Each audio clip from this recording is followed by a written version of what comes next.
à Dieppe venait à Paris. Et puis enfin, il n'y a pas que le poisson qui est important, puisqu'il y a le carême quand même et les vendredis à l'époque, je vous rappelle que c'est vraiment très suivi. Il y a la boucherie qui est une puissance urbaine. Après les marchands de l'eau, c'est la boucherie qui est la corporation la plus puissante. Et à partir du XIVe, elle va devenir importante parce que la viande, il y a une demande croissante en viande pour deux raisons. Manque de main-d'œuvre avec les guerres, ensuite il y aura les pestes. Qui dit manque de main-d'œuvre dit augmentation des salaires. Donc, les ouvriers des villes vont se libérer un peu du régime exclusivement céréalier et, comme dit le prévôt de l'époque, la chair est devenue une marchandise dont le peuple peut se moins passer après pain et vin. Ça, c'est propre au XIIIe siècle. Au XIVe siècle, pardon. Les boucheries, et ensuite au XVe, après avoir récupéré les pertes démographiques de la peste. Les boucheries sont soit sous le contrôle du roi, comme la grande boucherie du Châtelet qui passe pour la boucherie haut de gamme.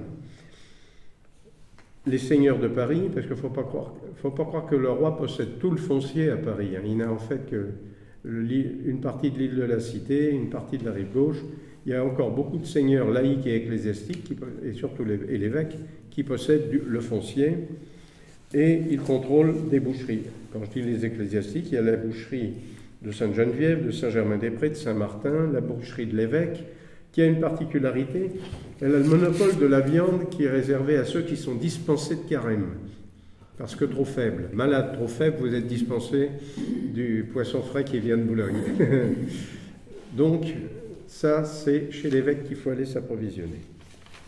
L'origine des becs, je viens de vous le dire, et évidemment, les bouchers parisiens possèdent des prés tout au long des routes de la viande. Pourquoi ? Parce qu'ils viennent à pied, les bœufs. Un bœuf de 400 kg au bout de 150 km, il a perdu au moins 10 à 15% de son poids. Donc, il faut le faire reposer. On le met à l'herbe, il n'y a pas autre chose à l'époque. Il n'y a pas d'aliments composés, il n'y a pas de tourteau de soja. On le met à l'herbe, et puis il faut attendre ce qu'il faut. Mais là, c'est pas comme pour les poissons de mer, on a le temps. Donc, les convois d'animaux convergent vers les marchés de gros, les bouchers parisiens achètent, et ils tuent, regardez la photocopie, ils tuent devant leur étal. Problème d'hygiène, évacuation des viscères, évacuation de tous les déchets, des excréments. Alors évidemment, on ramasse dans des tines, des grands paniers qu'on va vider en direction de la forêt de Pantin, hors les murs, mais ça ne suffit pas quand même à faire en sorte que les rues ne soient pas un cloaque, là où il y a des boucheries. Et ça sera comme ça jusqu'à l'établissement des 5 grands abattoirs. C'est tardif, les abattoirs. Les abattoirs ont été créés par le décret Napoléon du 9 février 1810. Montmartre, Ménilmontant, Le Roule, sur la rive droite. Le Roule, c'est vers le faubourg Saint-Honoré. Aujourd'hui, c'est plus élégant. Grenelle, Villejuif, sur la rive gauche. Et il faudra attendre 1867 pour qu'il y ait un grand marché et un abattoir unique avec la Villette, qui maintenant est un lieu culturel. À noter aussi que les charcutiers n'ont le monopole du porc que relativement tardivement, 1476. Sinon, avant, les bouchers fournissaient toutes sortes de viandes. Et les charcutiers ont le monopole à condition de ne vendre que de la chair cuite. Ce sont les charcutiers. Et voilà. Et puis, quand on a une petite faim, il n'y a qu'à descendre dans la rue. Il y a des fast-foods au Moyen-Âge. Les ventes ambulantes, alors ça manque pas, les vendeurs ambulants. Des saucisses, des cuisines mobiles, des oyiers, c'est-à-dire des gens qui rôtissent des oies, des échoppes de rue, sur les ponts, les ponts qui sont... C'est le pont qui est bâti à l'époque, souvent. Ils vendent des pois, des fèves, des rissoles, c'est-à-dire des beignets. Et il y a ces espèces de petits pâtés sucrés ou salés qu'on appelle des oublis, qui sont cuits dans des fours mobiles, qui se multiplient surtout pendant les périodes de fêtes religieuses. Voilà, comme les crêpes de la Chandeleur. Vous voyez, les rues de Paris sont très animées, Et beaucoup d'auteurs à chaque époque ont publié des textes qui s'appelaient les cris de Paris. C'est un peu bruyant et animé. Alors voilà, à l'époque, on est sur le stock de végétaux et d'animaux néolithiques, plus, je parle du XIVe siècle, plus celui qui vient d'arriver d'Orient avec les croisades. Donc, on va parler un peu des nouveaux fruits et légumes qui arrivent de l'extérieur, c'est-à-dire hors d'Europe, des terres situées hors d'Europe. Et en matière d'aliments, on adopte et on adapte. En général, ça se passe plutôt bien. Les croisades, XIIe siècle, XIe et XIIe siècle, correspondent à la troisième vague de transfert botanique, après celle du néolithique et celle de l'Empire romain. Vous avez des légumes qui n'ont été connus que parce qu'ils ont été ramenés d'Orient à l'occasion des premières croisades. Les artichauts, les épinards, et puis un curieux petit oignon allongé qui vient de la ville d'Ashkelon, en Palestine. Ça vous dit rien? Ashkelon, échalotes. Voilà. Hein? On serait malheureux si on n'avait pas nos échalotes dans la sauce au vin. Les aubergines aussi. Les courges, on les connaissait depuis longtemps. Puis Rome. Les aubergines, les artichauts, bien sûr, quelques panais. Les épices, je vous en ai suffisamment parlé durant 2 ans. L'engouement des épices durait depuis les Romains. Il a subi une accélération avec les Portugais lors du XVe siècle, quand l'océan Indien devenait un lac aux épices. Les Hollandais qui ont réussi à virer les Portugais de l'océan Indien, et en se spécialisant sur les 3 produits les plus chers, la cannelle de Ceylan, le poivre des Moluques, le girofle et la muscade des îles Célèbes. Mais c'est un marché instable, un marché spéculatif, que vont s'arracher les différentes compagnies de commerce, compagnies des Indes, hollandaises, anglaises et françaises. Mais elles vont devenir plus courantes ensuite avec la prépondérance hollandaise, 16e, 17e siècle. Vous voyez, je brasse un peu les siècles, mais c'est plutôt des pointages d'arrivée de produits que je fais là. Ce qui fait qu'il y a certaines épices qui vont progressivement se retrouver un peu meilleur marché dans les cuisines du nord de l'Europe, des Flandres, de l'Allemagne, du Danemark. C'est ainsi que le gingembre devient une des bases du pain d'épices. Hein, c'est une épice chère à l'origine, elle devient, avec les Hollandais, qui en apporte davantage, elle devient meilleur marché. Le safran, on le cultive chez nous, il est toujours assez cher, mais le safran est cultivé chez nous, désormais en Europe. Alors ça, c'est des acclimatations. On a vu qu'il y avait des acclimatations opportunistes. Hein. Mais plus ça ira, plus on va procéder à des transferts systématiques quand le produit est assez rémunérateur. Je pense par exemple à la triade américaine, ce que j'appelle la triade américaine, pommes de terre, haricots, tomates. Alors la pomme de terre, son acclimatation se fait par à-coups. Comment est-elle née déjà? Elle a été domestiquée aussi. Ce sont des chasseurs-cueilleurs du Pérou, de la cordillère des Andes, qui, il y a 10 000 ans, carrément, vont apprendre à domestiquer la pomme de terre en se prémunissant contre ses propriétés toxiques. Ils ont remarqué que quand elle est verte, il faut mieux ne pas la consommer. Ils vont apprendre à la déshydrater. Mais alors, la pomme de terre de l'époque, elle est grosse comme une noix. L'avantage de la pomme de terre, quand on l'importe chez nous, c'est que ses rythmes circadiens sont très souples. Alors, les rythmes circadiens d'une plante, ça correspond à nos rythmes biologiques à nous. C'est-à-dire, ce qui dans ses gènes fait qu'elle va fleurir à telle époque, mûrir à telle autre, se faner enfin à une 3e période. Pour les végétaux, on parle de rythme circadien. Et elle s'adapte très bien, la pomme de terre. Elle est née sous un climat tropical, mais elle ira pousser jusqu'en Sibérie. Donc elle est très souple. Les conquistadors vont la répandre en Europe à partir de 1534. Elle arrive en Autriche en 1588. Elle arrive aussi en Allemagne, Belgique, en France du Nord. Elle est mentionnée par Olivier de Serres dans son traité d'agriculture, traité des ménages des ménages des champs, comme il dit. en 1620. Et il en parle, mais il la recommande pour l'alimentation du bétail. Et puis pour l'alimentation humaine, on s'en méfie. Elle arrive en Lorraine sous l'ex-roi de Pologne Stanislas, le beau-père de Louis XV. Et vous connaissez l'épisode de Parmentier et sous Louis XVI. C'est toujours une pomme de terre très amère, qui est grosse comme ça, et qui est rejetée pour l'alimentation humaine. D'où le soutien au niveau communication, le soutien qu'elle avait besoin d'être officiellement encouragée par le roi qui fait, et on raconte que Parmentier faisait garder ses champs par les gardes françaises. Au XIXe siècle, elle est adoptée et ça va être le grand Friedrich Engels, le co-inventeur du matérialisme dialectique avec Marx, va dire que c'est le carburant de la révolution industrielle. Alors non seulement c'est le carburant des ouvriers de l'usine, mais c'est une nourriture des armées qui est adaptée à la guerre totale. La guerre totale qui est une invention du peuple français, avec la levée en masse. Ensuite, les guerres impériales, la Grande Armée. Alors, ça protège paradoxalement les populations civiles d'un excès de pillage. Je dis excès parce qu'ils s'en privent quand même pas. Quand vous aviez des armées qui étaient composées de quelques dizaines de milliers de mercenaires, ils pillaient les villages bien entendu, mais il y avait des limites à ce pillage, il en restait un petit peu pour nourrir la population.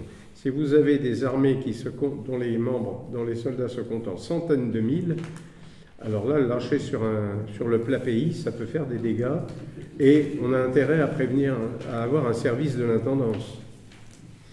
Il y a des armées au XXe siècle qui n'avaient toujours pas de service de l'intendance et qui vivaient sur le pays, l'armée rouge par exemple. Mais l'ennui de la pomme de terre, c'est qu'elle est fragile, sanitaire. Elle est fragile en cas d'épidémie, en cas de maladie infestante. Et il y en a une qui va, par mutation, se développer au XIXe siècle, c'est le mildiou de la pomme de terre. On connaissait déjà le mildiou de la vigne, c'est une mutation. Et de 1846 à 52, il provoque une catastrophe dans un pays où les paysans ne se nourrissaient plus que cela, l'Irlande. 8,5 millions d'Irlandais à l'époque, 1 million d'Irlandais morts. Les autres, c'est le début de la grande émigration des Irlandais en Amérique, évidemment, et déjà en Angleterre, à côté de chez eux. C'est dû au mildiou, mais c'est dû aussi à la politique des landlords. Les landlords, qui sont les propriétaires anglais en Irlande, ont le monopole du blé qui réserve à l'exportation. Et ils font garder leurs champs pour que l'on n'y touche pas. Le paysan irlandais est interdit de céréales. Actuellement, la pomme de terre, ça représente 1 milliard de consommateurs dans le monde. Derrière le riz, c'est la deuxième source d'hydrate de carbone. Puis ensuite vient le blé seulement, en 3e position, puis le maïs en 4e position. Deuxième acteur américain, la tomate. Alors les tomates, les conquistadors du Pérou les découvrent aussi, donc au Pérou, dans le nord-ouest de l'Amérique du Sud, Pérou, Équateur, Colombie. C'est des petits fruits verts qui ne sont pas toujours comestibles. Et les Espagnols l'importent en Europe, mais comme condiment, pour agrémenter les sauces. Alors, ce n'est pas celle-là qui va avoir le succès qu'elle connaîtra ensuite, c'est une variété, la tomate qui sera adoptée chez nous, elle vient du Mexique, c'est ce qu'on appelle la tomate à gros fruits. Elle vient du Mexique. Elle est amenée en Espagne par d'autres conquistadors en 1523, et comme à l'époque, l'Espagne a des possessions en Italie, à savoir le royaume de Naples, c'est en 1544 qu'elle débarque en Italie, où elle va faire bien sûr le bonheur des mamas et et la sauce napolitaine. Et de la sauce napolitaine et tutti quanti. Que l'Italie sans la tomate, non, c'est pas envisageable, c'est même pas une vue de l'esprit. Alors, méfiance générale envers cette tomate. Une fois qu'on a identifié les alcaloïdes, elle est de la même famille que la pomme de terre. C'est une solanacée. Et au début, on contentera d'en faire prudemment une plante ornementale. Ça ne durera pas, comme je vous ai dit, on adopte et on adapte en matière d'aliments. La gourmandise alimentaire a toujours le dernier mot. C'est ce qui va accélérer la diffusion de la tomate en France. C'est la Révolution. Vous connaissez l'épisode des volontaires marseillais qui montent à Paris en chantant une joyeuse chanson que leur a composée M. Rouget de Lille, les volontaires, donc les volontaires marseillais viennent pour la fête de la Fédération en 1790. Certains restent et vont fonder un des premiers restaurants, le deuxième chronologiquement, restaurant de Paris au Palais Royal qui s'appelle Restaurant des Trois Frères Provençaux. Et ils vont amener des tomates avec eux, peu cher. D'où la popularisation de la tomate à Paris, qui est une excellente tomate à gros fruits d'origine provençale cette fois-ci. Et il y a le haricot, bien sûr. Qu'est-ce qu'on connaissait en matière de légumineuses avant le haricot? On connaissait les pois, la fève, les lentilles, les lupins. Et en guise de haricot, on en avait un petit qui s'appelait la dolique, qu'on appelait la dolique mongette. Si vous avez de gros haricots, vous savez, des mange-tout, des haricots plats, là, quand ils sont très gros et tout, ils ont vous les fendez, vous trouverez un petit haricot qui fait moins d'1 centimètre et qui a un petit point. Et bien c'était ça la dolique mongette. Alors le pire, c'est qu'il a perdu son nom en français courant. On a donné le nom du haricot importé d'Amérique du Sud, on lui a donné le nom de Phaseolum, qui désignait la dolique mongette jusque dans les instructions de Charlemagne pour planter dans ces villes-là. Mais il y a quand même une région qui a gardé l'appellation Mogette.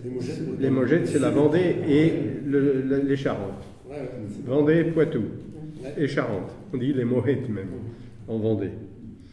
Alors, c'est ainsi que le haricot des Andes a remplacé la Mogette et qu'il a été la gloire de Toulouse, les cassoulets à base de lupin étant remplacés désormais par un cassoulet de haricots. Mais tout ça, c'est des transferts en direction de l'Europe et faits par les Européens, bien sûr. On aurait tort d'imaginer que les transferts vont uniquement dans ce sens-là. Il y a des transferts de pays extra-européens vers un autre pays extra-européen. Petite devinette, je ne sais pas si vous connaissez la cuisine créole, Réunion, Martinique, Guadeloupe, il y a pas mal de recettes de morue. Qu'est-ce que la morue poisson arctique vient faire dans ces régions tropicales? Qu'elle s'arrête au Portugal, on comprend, mais alors, vu la puissance navale qui a toujours été celle du Portugal et les ressources de la mer, eh bien, la morue, il n'y a pas que des hydrates de carbone, il faut aussi des protéines quand même pour vivre, quand on travaille dur. Et dans ces îles, travaillaient dur les esclaves. Et la morue était la nourriture des esclaves, entre autres. Je dis entre autres parce qu'il y a encore autre chose qui leur est destiné, c'est le manioc qui vient d'Amérique du Sud. Les Portugais vont l'acclimater en Afrique occidentale, en Angola. Ce qu'ils cherchent, c'est un produit végétal qui soit incorruptible, qui ne pourrisse pas, pour être transporté en même temps que les esclaves dans les cales des navires et leur servir de nourriture durant la traversée. Or, le manioc, il se conserve très bien sous forme de farine. Donc, on leur servira une bouillie de farine. Les Européens, donc, considèrent les Nouveaux Mondes comme un gisement botanique, un gisement zoologique absolument illimité. La redistribution se fait donc par et pour l'Europe et elle va s'étendre au monde entier. Un autre exemple, et là j'anticipe sur la séance du 17, les compagnies des Indes ont été les premiers monopoles et acteurs des transferts de cette mondialisation. L'exemple que je voulais vous donner, donc un peu en avance, là, c'est le hold-up des Anglais sur le thé. Les Anglais ont souhaité se lancer dans la production de thé au 19e pour s'affranchir totalement de la Chine. Et à l'époque, il y avait un petit port chinois qui était ouvert une fois par an au commerce étranger, Canton, mais la Chine était interdite, elle se protégeait. Un botaniste anglais du nom de Robert Fortune a été mandaté par la Compagnie des Indes pour faire de l'espionnage alimentaire. En 1848, il arrive en Chine, il parlait parfaitement le mandarin, il se grime en chinois, il s'habille en chinois et il découvre les différents procédés de culture d'une plante qu'on appelle en latin Camellia sinensis. Ah oui, le thé, c'est un camélia, joli. Et il arrive à subtiliser 20 000 pieds de théier, des grandes quantités de graines qui vont être il arrive à débaucher des ouvriers chinois spécialisés dans la préparation du thé, et le tout à destination de l'Inde, ce qui vaudra les plantations de la chaîne du Piémont himalayen, Darjeeling, et surtout Ceylan. Il sera une monoculture tout au long du protectorat britannique. La Hollande va piquer les plans aux Anglais, et elle fera la même chose en Indonésie. En conclusion, résumons-nous, l'emprise de la ville, c'est elle qui a favorisé le découplage entre producteurs et consommateurs urbains et ruraux. Et cela dès l'Antiquité. Les révolutions agricoles du Moyen-Âge, c'est à cela que nous devons les productions agricoles qui se sont disséminées depuis le XIIe siècle. Il y avait de quoi les cultiver de façon optimale. Ce qui fait que quand on arrive dans les années 1700, 1750, jusqu'à la première révolution industrielle, tout est à la disposition des Européens en tant qu'agents le plus techniquement en avance pour maximiser l'exploitation de tous les produits d'élevage et de culture du monde, ce qui faisait déjà avec certains produits légers, mais à forte valeur ajoutée. Enfin, les pouvoirs publics ont pour constante d'avoir toujours tenté d'exercer leur contrôle vis-à-vis de l'alimentaire, soit dans un souci de bonne administration, tout simplement, pour ne pas avoir une émeute, ou donc soit en sa propre sauvegarde, ou dans un souci plus philanthropique de bonne administration. Et c'est ce qu'on verra dans la prochaine séance, où je vous parlerai de la famine. Parce que l'histoire de l'alimentation, ça comporte aussi la famine, je crois. 19h58.